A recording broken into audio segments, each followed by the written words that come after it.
My tea people, what's happening? Today I got a new one.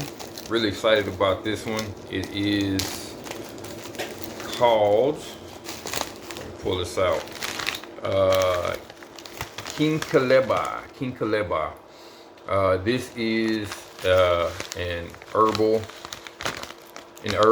rather. I almost said herbal tea. It's an herb from West Africa. Found this at the Pride African grocery store in New Orleans. Looks like this was actually packaged in Maryland, but it is definitely for sure from somewhere in West Africa. Interesting herb. It's actually called something like a healing bush or something like that over there. It is actually used. It's very popular around Ramadan because supposedly it stimulates appetite. So I'm really hoping to experience that tonight. I'm getting ready to have dinner. So this is the cold brew, as you can see. The leaves felt very light, so I kind of went heavy on there. I doubt it's going to be overbrewed. I did read that this is a particularly popular drink because it's sweet. So let's see. Yeah, I guess it's like herbal sweetness. Similar to maybe like oregano or something like that, but definitely does have a sweet undertone and a sweet aftertaste.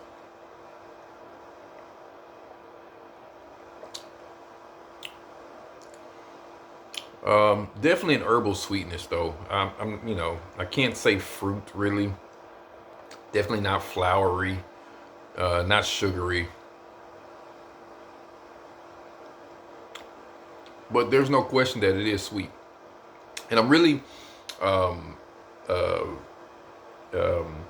shocked that it doesn't have the typical like mint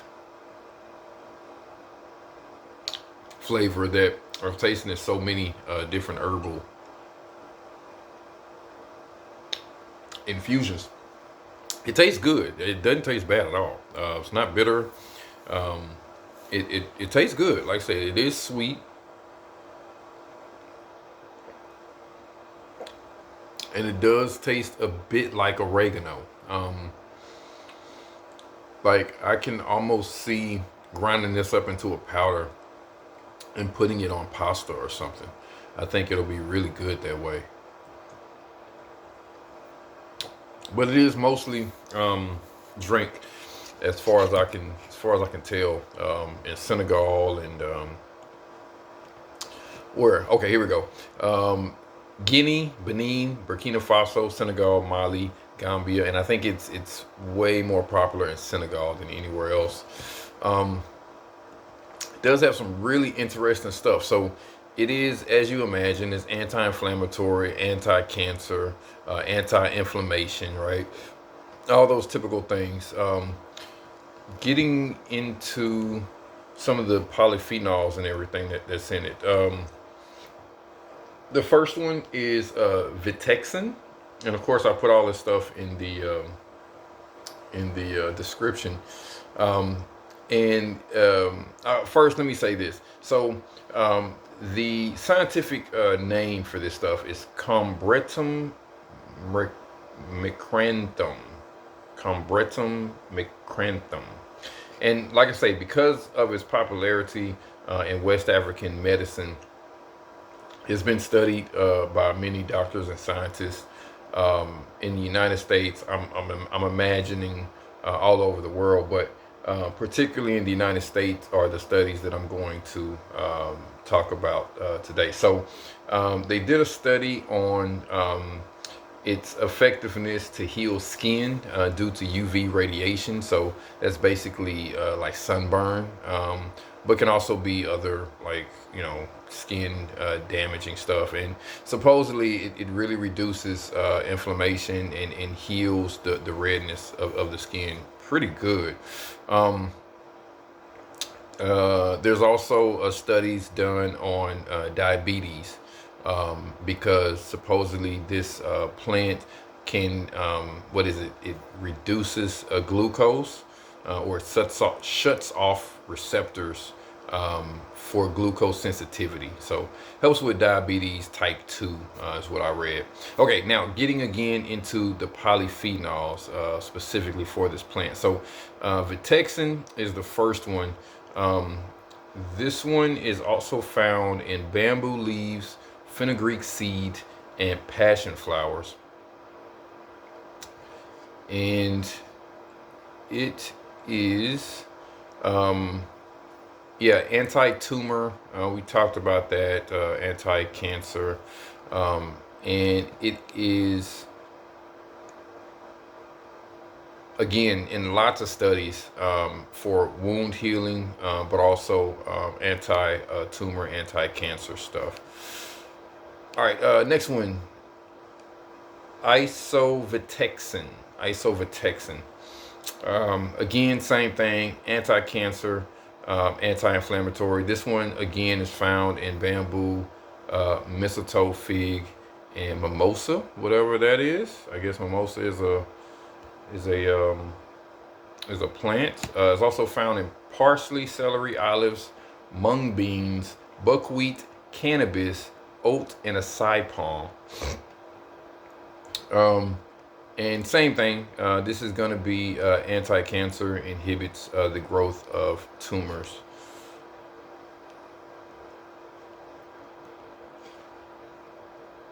There's a bunch of patents on it. Not going to go into that. All right, Orientin, yeah. Oh yeah, we don't have anything on that one.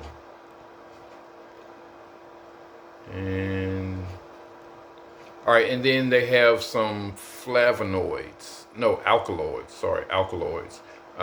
This one is stockdrine. And this particular flavonoid is actually found in a traditional Chinese herb, Leonorus japonicus, Yamakao. And it actually has been shown in studies to improve cardiac function in mice with heart failure. So if you have heart failure, this is supposed to help basically treat the heart failure. Again, anti-cancer. This one says uterine health as well. Helps regulate uterine function. Now the issue is I don't know how much of this flavonoid is actually in this particular plant, but for sure, this flavonoid is in this plant. I imagine maybe this traditional Chinese herb, Leonorus japonicus, may have way more of this stuff in it than this Kinkeleba, but I don't know. All right, next one is hydroxystrobin. Hydroxystrobin. And anyway, this one, same thing, is for anti-inflammatory, but it's also used in a lot of skin repair. There's a bunch of patents on it for skin repair, moisturizing. So you'll find this stuff in a lot of cosmetics, basically. And then and I was looking up inducible nitric oxide synthase. Is an enzyme that produces nitric oxide from the amino acid L-arginine. It's a key mediator of inflammation and immune activation. So again, we're talking about wound repair. We're talking about skin, repairing damaged skin, and things of that nature. So again, really interesting plant. And like I said, it tastes good. The thing I thought was interesting is none of the scientific studies talked anything about stimulating hunger, and it's primarily used in West Africa to stimulate hunger. So the other thing I think is important to note is I read that traditionally this drink is prepared with milk and sugar, and tasting the tasting the cold brew, I can definitely see how milk and sugar can definitely add to this flavor for sure.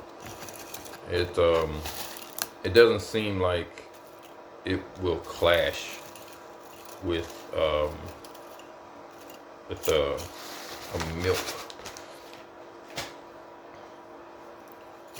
But I'm really curious to see what the hot brew tastes like. Not a very strong aroma on the dry leaf.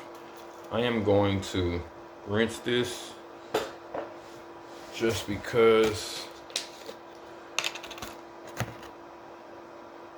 I want to make sure we get any sort of dust or anything that may have accumulated on the leaves off.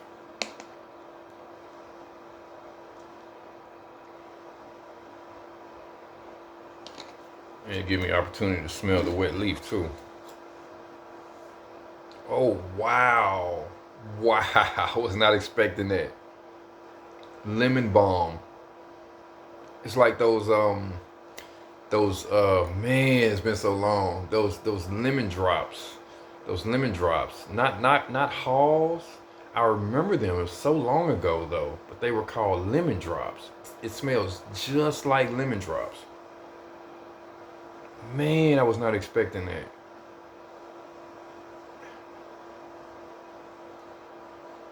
Yeah, there's just no question about it. Lemon drops. It was a candy that was very tart, and it came in a little small package, and it was yellow and it was round, and yeah, it was just very tart, very lemony. It was sweet, and yeah, and it tasted very tart, you know. I don't remember it being like a favorite of mine, but I remember eating quite a bit of it. So much so that as soon as I smelled this, the memory just came back immediately. I mean, the name, what it looks like, I can vision all of it in my head. And it's so crazy. That's what I love about, you know, tea tasting and all these different things, wine tasting too, is because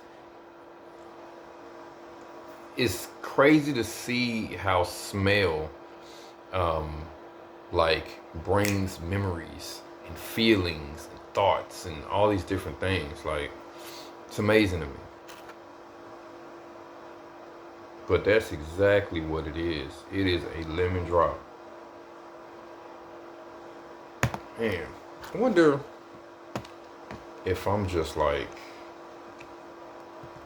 lemon drop candy. See what comes up. Yep, there it is. Well, those are lemon heads. There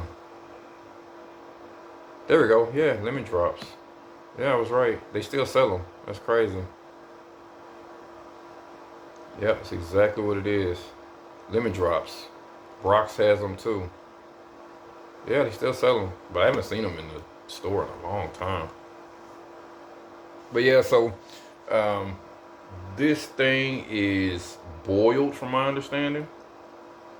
And even though I am using boiling water, I'm not gonna steep too long. But yeah, it's lemon drop. It is kind of taking on a bit of a, almost a medicinal thing on the back end. It's like lemon drop, and then it kind of goes to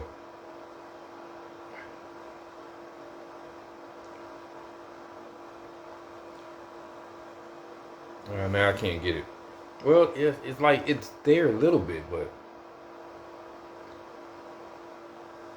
I don't know. It's hard to describe, but it's like a sort of a medicinal thing. All right, look at that color. I mean, I can't help but see the yellow in this color. Thinking about lemon drops. I wonder if it's gonna taste like lemon drops. This is crazy.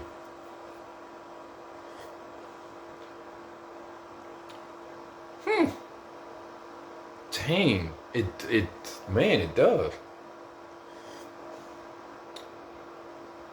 It tastes. That's why they call this drink sweet. Okay, now let me say this.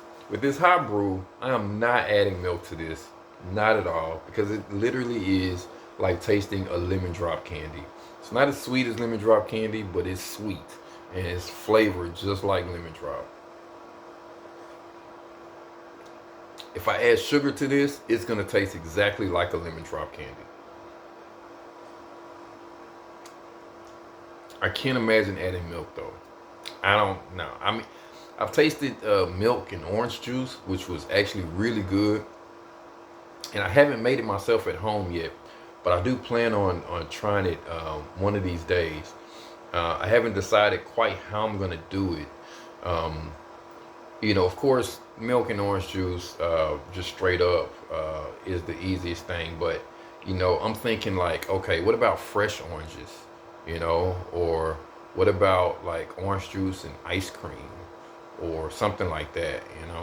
Um, but yeah, but orange juice and milk taste really good together. Um, it's just hard for me to wrap my head around milk and lemon drop.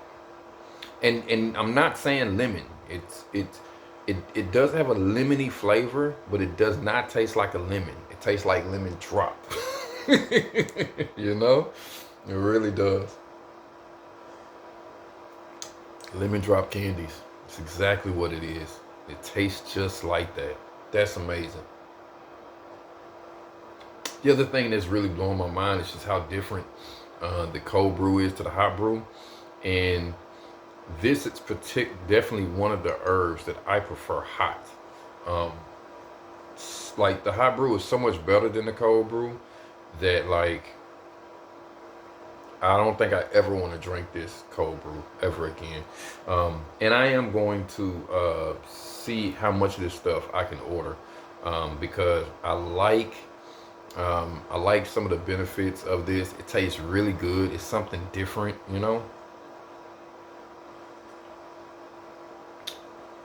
And I'm really curious to see if it stimulates hunger. I'm gonna roll through like another infusion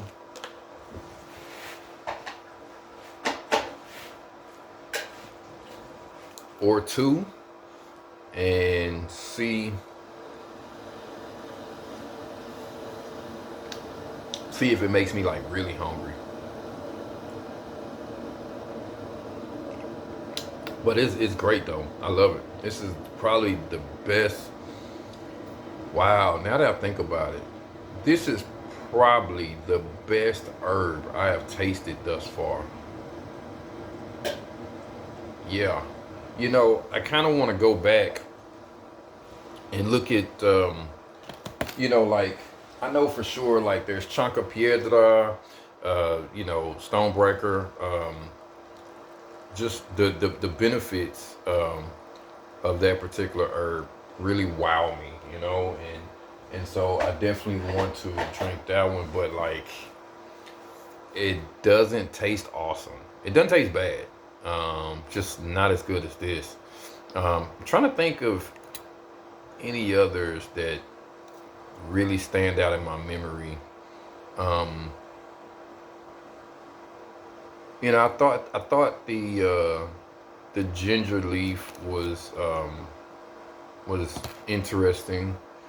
Um, there was the other. I don't remember what it was, but I remember that it was really good for lung health. That's interesting. Um, Moringa is always in my mind just because I've heard so much about it.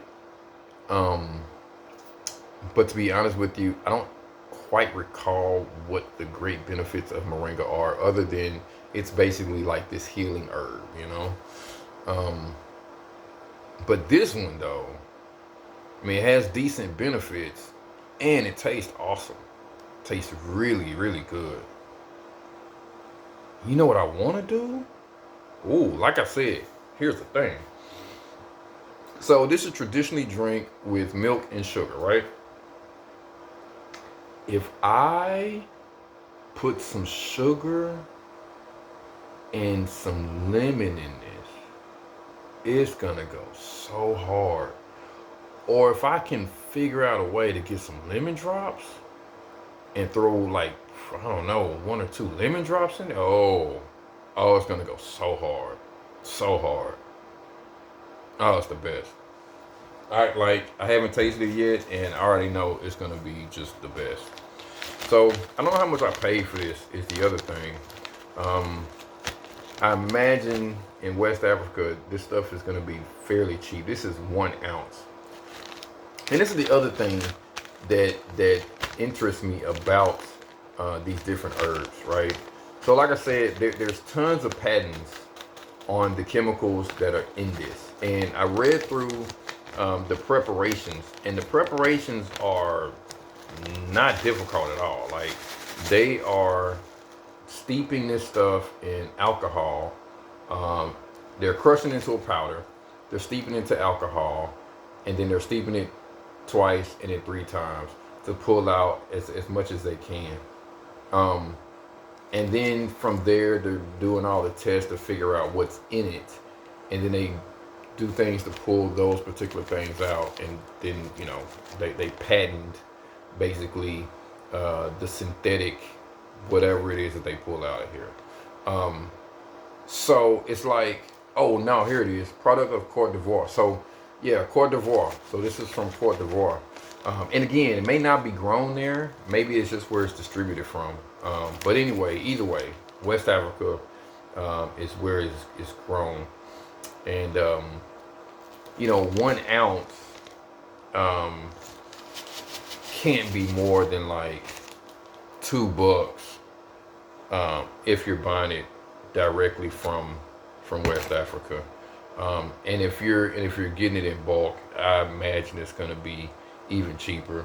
And then like getting like a plastic bag and some stickers. Again, if you're getting it in bulk, I mean it can't be that crazy. And I mean, in all honesty, when you think about 28 grams and it's lemon balm. That's man, you know what else this would be good for? Aromatherapy. Oh my God, bro. And they talked about the fact that this is really good for healing skin and moisturizer, and it's already found in cosmetics for that reason, to promote to protect, but also to heal sun damage. If you were to, the only thing is, I'm not sure how.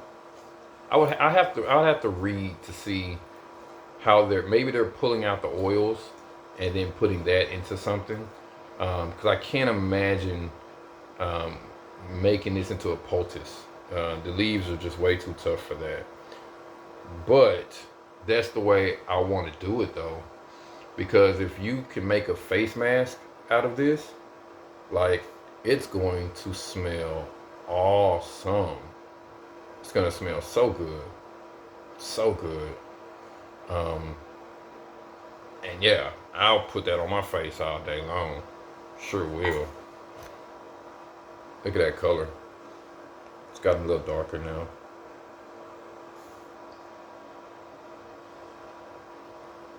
So I'm not feeling hungry yet. So I don't know. I don't know if they're drinking just copious amounts of this stuff to break their fast during Ramadan. I can't imagine they are. I mean, for it to be a traditional drink during Ramadan because it stimulates, they're probably drinking a couple glasses maybe. I think the other thing is they may also be using the bark and the roots as well, because those things also have the same polyphenols, the same flavonoids, in differing quantities, of course.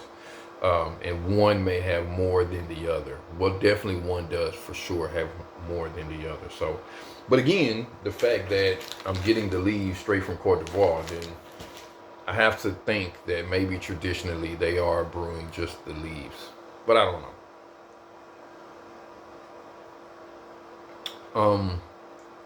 But yeah, but like if I had this plant myself at home, yeah, I definitely want the root and the leaves, um, at least.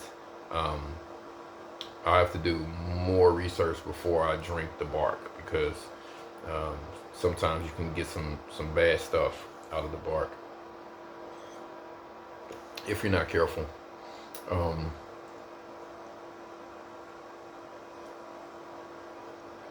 but I just can't say enough great things about this. Tastes great. Definitely gonna buy more. Um, oh, that's what I want to say. Yeah, 28 grams, and you figure, this is maybe 5 to 7 grams. So we're talking about um, 4 sessions. So if I were to drink this, twice a week,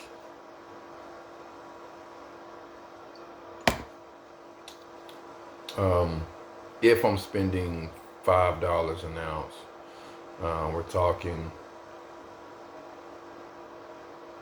what, $5 a month? Well, $10 a month. That's kind of steep, honestly. But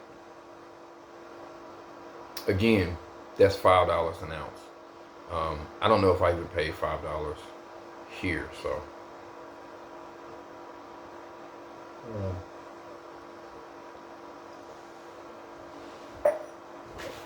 Again, Kinkeleba from West Africa. Really good stuff. From me to you, I holla.